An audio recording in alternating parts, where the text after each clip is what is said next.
So this is your test. Raise both arms up and then slowly bring them back and notice when it starts to bother you. Okay? How does it feel now? Okay. Do you have any discomfort now? Yeah, discomfort is there on the left side. Okay, so just notice how much it feels. Okay? Then bring them back and now bring them out to the sides. And how's that feel now? Okay, that's not much. Okay. So that's getting better as you do your routine. But this is your test. When you can do these movements, then you would pick different angles. In other words, like the pillow's in your way, so get the pillow, just slide the pillow up. Right. So raise your arms up again. Now bring them out to like 2 o'clock and 10 o'clock. Yeah. Good. Okay, and then bring them back.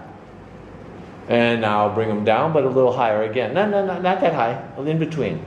Yeah. See, that's like a new place, right? Yeah. So what you do is you test at different angles. You understand? In other words, that pillow's in your way again. Push it out of your way. So a little bit. Move that arm a little bit over. Good. Right there. Yeah. See your face. It goes like ow. Okay. Then come back up. So that's one of your tests, right?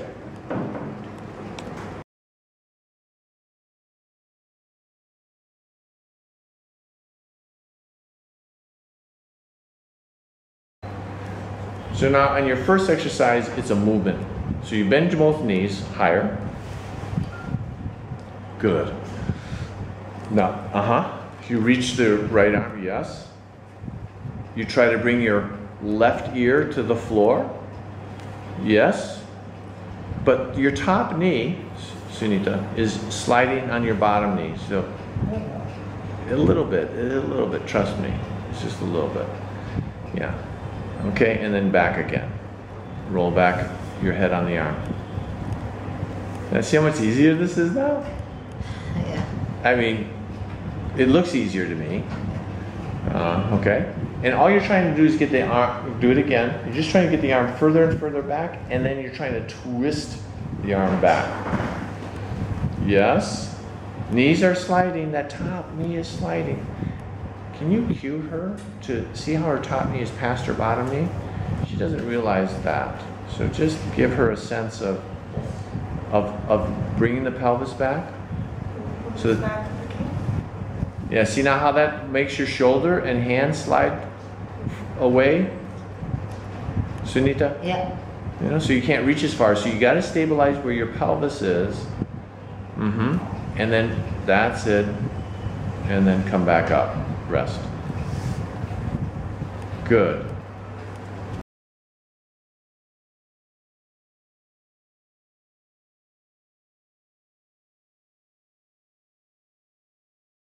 So this is the next exercise on your hands and knees. And all you do is slide your left leg long, leave the foot on the ground, and you're going to shift your weight towards your left side and away from your left side.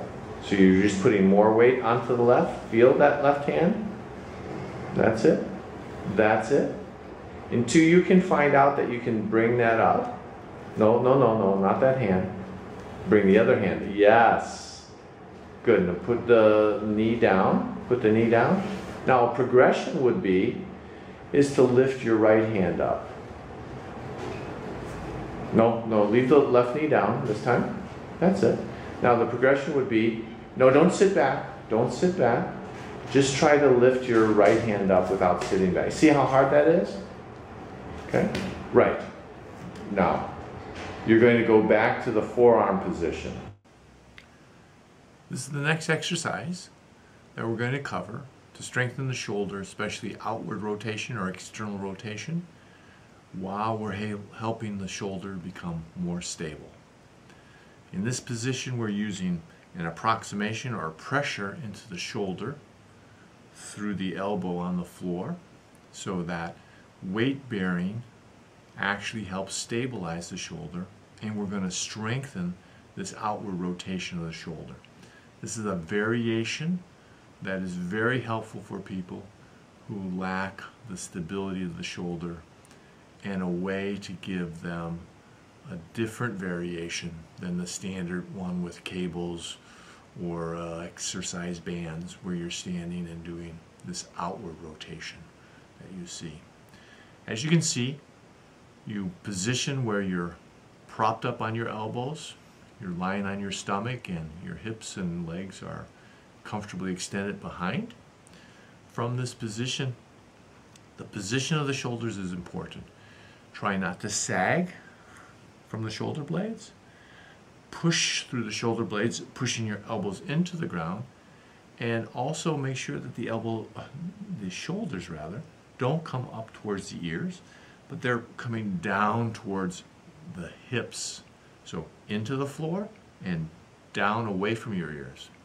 In that position, you stabilize the shoulder joint. You teach a very good position that you want that shoulder blade to be in for function and use of the arm. Now we're going to use these little mini bands. They're really helpful. They come in a variety of colors. The yellow one is the easier one. You can place that around the wrists so you don't even have to use the hands in this position. Notice that your elbows are wider apart than your wrists. So what you want to do is you're going to exercise now by separating the wrists the same distance as the elbows.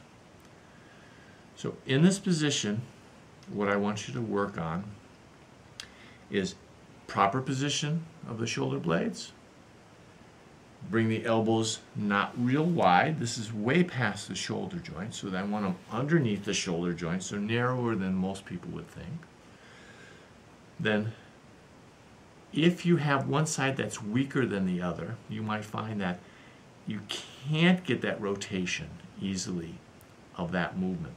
And when you try to do that movement of the wrist moving away, you actually end up bringing the elbow. And it's this kind of movement that's not going to help the rotation stabilizers of the shoulder. So in this position, what you want to do is you can lighten up the pressure with the opposite. Say that my left is the weaker one. If it is, then I let go of that pressure until I walk this hand and wrist outward rotation. And then I ask it to hold, that left hand to hold, and I ask the right to come back pushing. All the while, the left is having to hold. So that would be a first variation. So again, proper shoulder position. Walk the hand out, letting up with the pressure on the right. Hold that position where you have some rotation, of outward rotation. Add the hold as you pull back on the right, and then let this come back in. Walk again, hold, add the tension, let it slowly come back. So now this is called working on the eccentrics. Once you've done your repetitions in that way, to where it becomes stronger, to where you might find that you can now actually activate that outward rotation on the one. That would be your second variation. And then do it with both. Right. This is pretty taxing, so do a few reps, anywhere from 4 to 6 reps to start with. Try to maintain that good position. The natural tendency, as you can see, is to let go. So try that. When you get done, you can just lie on your back and pull your knees to your chest and let your lower back curve the opposite way. Or you can go into the child's pose where you simply come back on your hands and knees. It won't show up, I don't think, on the film, but you come up and you just sit back, letting your lower back counter flex to let some circulation come in. So here you're going to just keep your knees on the ground, lift your hips up a little, not that high, lower back down, that's it. Because you want to have, that's it, you're going to draw a number But do it again, but raise your right elbow completely off the ground, your right elbow, and bring your hand underneath where your elbow was. That's it. And draw a letter, and then come back down and rest. Every time you come up, lifting your right elbow off the ground, you want to make sure your left shoulder is pushing that elbow into the table or floor, and you're really lifting this to the ceiling. You're lifting this, meaning your upper back, not your middle back, your upper back, okay? Do it one more time. So come your tummy just a little bit off, that's all. Knees are staying on the ground. No, bend, that's it, right in there. Drive your shoulder, throat area to the ceiling.